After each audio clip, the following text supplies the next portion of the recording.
न जाने कितने जन्मों में कितनी तरह जिया है हमने घर के विभिन्न अर्थों को।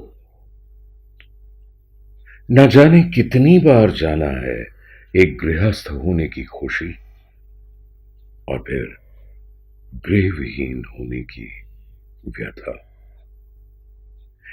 एक घर बसाने का सुख और फिर उसके उजड़ने का दुख। न जाने कितनी बार कहा है विरक्ति से अब नहीं बनाऊंगा दूसरा घर, और न जाने कितनी बार उगाया है खरपतवार की तरह शरीर पर दीमकों का टीला कोई दूसरा घर संसार। कितनी ही बार दृढ़ता से कहा है निर्वाण प्राप्त बुद्ध की तरह, हे गृहकार, अब और नहीं बनाने दूंगा तुझे दूसरा घर। यह घर अंतिम है, लेकिन बार बार लौटना पड़ा है परलोक से फिर इसी लोक में, हाथों में लिए वही भिक्षा पात्र, लेखनी या ज्ञान की मशाल।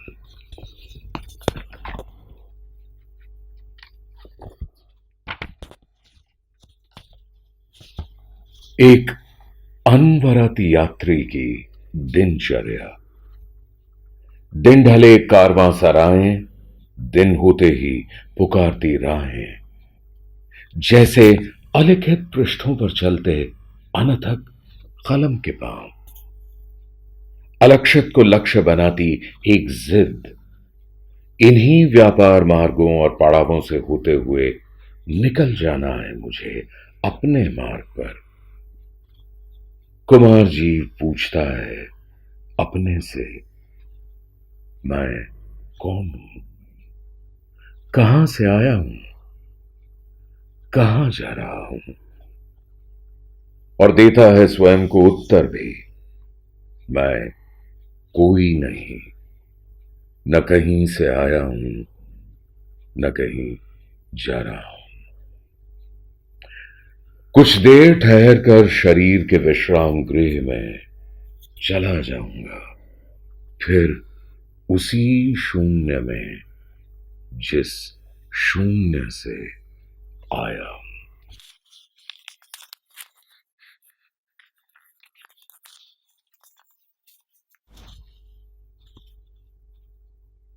कुमार जी प्रवेश करता है एक अन्य देश काल में अपने अमूल्य ग्रंथों के साथ।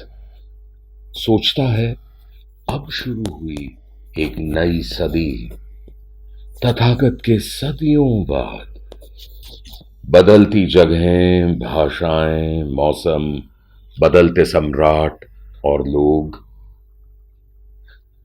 कहीं भी रहूं, कैसे उगाते हैं मेरे अंदर से मेरे ही बंधन। उन्हें तोड़ते ही जुड़ जाता हूं अपने उस दूसरे अर्धांग में होने वाली सुबहों से। आती हैं संगतकार ऋतुएं प्रतिवर्ष, बहारें, वर्षा, शिशिर, ग्रीष्म, पतझर, शरद। एक गायक की तरह सुनता रहा कुमार जीव, अपने भीतर बजता एक जीवन राग, निर्जीव वाद्यों में भी जो डाल देता है प्राण। एक प्रतीक्षा है अंदर, एक प्रतीक्षा है बाहर। कोई आ सकता है मांगता हुआ अवसर। पर्याप्त होगा छू देना इस सारे दृश्य को एक सहज स्वीकृति से। मुझे तो वसंत फूलूंगा, मुझे तो वर्षा भीगूंगा, मुझे तो शिशिर कांपूंगा, मुझे तो ग्रीष्म तापूंगा। तुम बार बार सहर्ष इस जीवन में आओ, मैं बीतूंगा हजारों वर्ष। इन उत्सवों को मैं पहले भी मना चुका हूं। मैंने इन्हीं ध्वनि प्रधान मंत्रों को कई बार पहले भी पढ़ पढ़ कर समाप्त किया है। जीवन का वह भी एक अर्थ है, कविता की तरह सुंदर, जिसके बिना नीरस है ज्ञान विज्ञान। एक बीज बोते ही मिट्टी बदल जाती है वृक्ष में, और एक वृक्ष बदल जाता है पूरी सृष्टि में।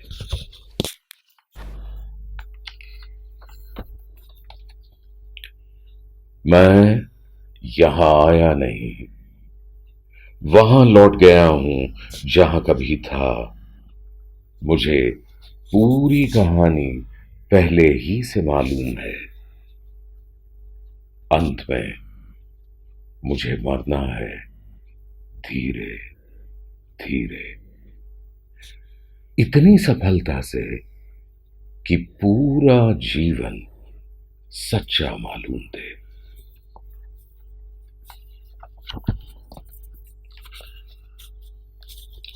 आले पर रखी रेत घड़ी कहती, उठो अब वक्त आ गया। कोने में खड़ी छड़ी कहती, चलो अब बहुत दूर जाना है। पैताने रखे जूते पांव छूते, पहन लो हमें, रास्ता ऊबड़ खाबड़ है। सन्नाटा कहता, घबराओ मत, मैं तुम्हारे साथ हूं। यादें कहती, भूल जाओ हमें अब, हमारा कोई ठिकाना नहीं।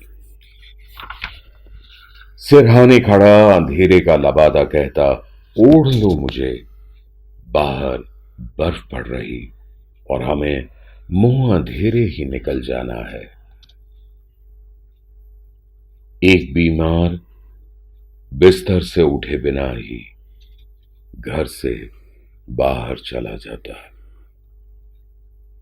साओसांग मंदिर का परिसर गूंज उठता विदा मंत्रोच्चार की उदास ध्वनियों से, सिसकियों में बदल जाती एक खामोशी।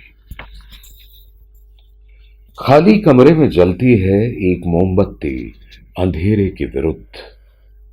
अडिग प्रकाश पुंज कहता है, जिन तत्वों के बने हैं हम, उन्हें जीना अगर मजबूरी है, तो उसी जीवन वस्तु को मत कर मूल्यवान कुछ निकाल सकना पुरुषार्थ है, जिसके बाद मृत्यु नहीं मुक्ति है। यह कागज जन्मभूमि है अक्षरों की, जो नश्वर है सड़ता गलता रहेगा, जो अनश्वर है संतरण कर जाएगा समय की निरवधि में। ध्वनित होते रहेंगे उसके अनेक अर्थ कालांतर में। एक व्यक्ति से अधिक उसके विचारों में जीवन होता है, विचार जो केवल वाक चातुर्य नहीं, गहरे आत्मचिंतन से प्राप्त होते हैं। वे मरेंगे नहीं, नए नए रूपों में लौटते रहेंगे हमारे बीच, विकसित होते रहेंगे सृष्टि के नियमों के अनुसार, जिन्हें हम भाषा में रोपित कर जाएंगे। वे किसी भोजपत्र पर लिखे प्राचीन आलेख की तरह संसार के कोने कोने में घूमेंगे। विभिन्न कालखंडों में व्याख्या होगी उनकी। समय पढ़ता है केवल शब्दों को नहीं, आंसू की उस बूंद को भी, जो कभी कभी टपक जाया करती है अक्षरों के बीच।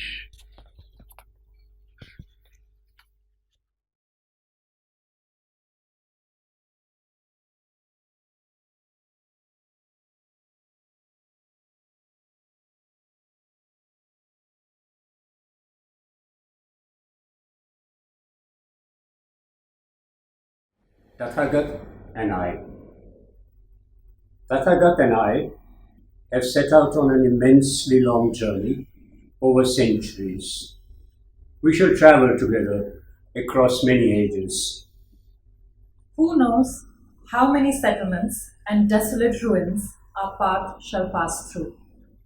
We will not stop anywhere, but keep wandering like the flowing breeze, leaving behind the elegant resonance of few words, a few thoughts, footsteps of wandering sages, resounding at the threshold of every home. Just as trees and plants soak light and air, as send life-giving sap down to the soil, in the same way, the living breath of sacred ideas shall reach down from flowers to the roots. Dispelling the darkness of evil, the fragrance of all that is good shall always spread everywhere, and the colors of joy shall sparkle.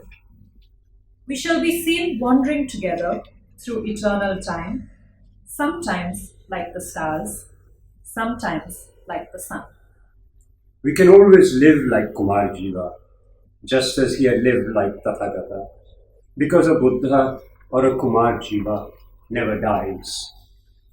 A life of ideas can be lived anywhere, at any time, by imagining it in the past or making it a part of our days. Just as Kumar Jiva had found the living message of the Buddha in his own life and times, and just as a man relives his ancestral memories and his sacred traditions by resurrecting them in the present and giving them a new life. The ideas of every devoted seeker, thinker, artist emerge from the beliefs of his age and also reshape them. A creative life that is aware of contemporary times is harmonious with the eternal, the essence of whose thoughts and acts dwell in his being, is a perennial presence amongst us and reappears time after time. I, Kumar Jiva, am a vehicle of Buddha's teachings. I'm not only a translator of his discourses, they are the medium for my own teachings. Interwoven with Tathagata's sermons are my own devotional practices. Along with Tathagata, my creative writings, reflecting my own times, shall be remembered even after my death. Just as centuries later, Tathagata's sermons delivered for his own time are alive for me even today. Every single moment I live through time and times. Unlike matter, time cannot be divided. It can neither be broken nor joined like matter. We split time into small fragments only to classify our perceptions, our understanding. I can bring to life in the present any moment in the past and let other times remain unnoticed, unmarked by consciousness. Only consciousness can revive the dead past. I alone make my past, my ancient or medieval days, my present or future, my own time and place. These moments come to us along the path of our dreams, our thoughts. The present time in which I live has returned after thousands of years.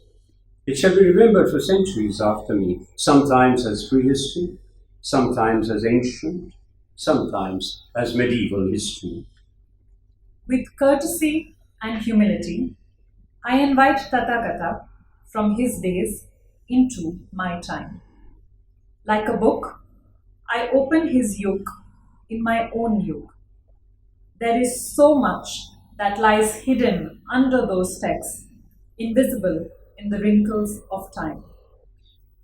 When I read a contemporary text, it begins to unravel, and a light completely different from today's glitz and glamour seeps out of the fissures. Every book is a closed door. When I open and enter it, I immerse myself in a spring of words whose source is the language of its age. I realize that I am reborn in an ancient past in some unknown place. My mind and heart are at Jitavani, in the proximity of Shravasti or Amravati, or Sarnath, Sanchi, and Patliputra, where in the living presence of the Tathagata, I can sit with Buddhist monks and listen to his teachings. Racing her chariots against the Licchavis, the sound of their wheels competing with each other, the courtesan Amrapalika proudly exclaims, Today, Tathagata will be my guest in Amravan. Courtesan, Lichavati's plead, in exchange for 1,000 gold coins, let him be our guest today. Not even for 1,000 gold coins, she declares, as she pushes her chariot forward. Quietly, discreetly, I return to my own days, to Kucha and the caves of Kizor, in time for the festival of Maitreya, the future Buddha. Home has endless meanings. Who knows over how many lives, how many births and rebirths I have known each of them. Who knows how often I have known the happiness of a householder and then the sorrows of homelessness, the joy of making a home and then the pain of its destruction. Who knows how often I have declared with complete detachment, never shall I make a home again. And who knows how often another earthly home has grown like weeds, like leaves of grass, like anthills around the body. How often have I declared with the firmness of an enlightened Buddha, Hey builder of homes, never shall I allow you to make another home. This home is the last. But I have had to return again and again from the other world back to this one, carrying the same begging bowl, holding the same pen and the same torch of knowledge.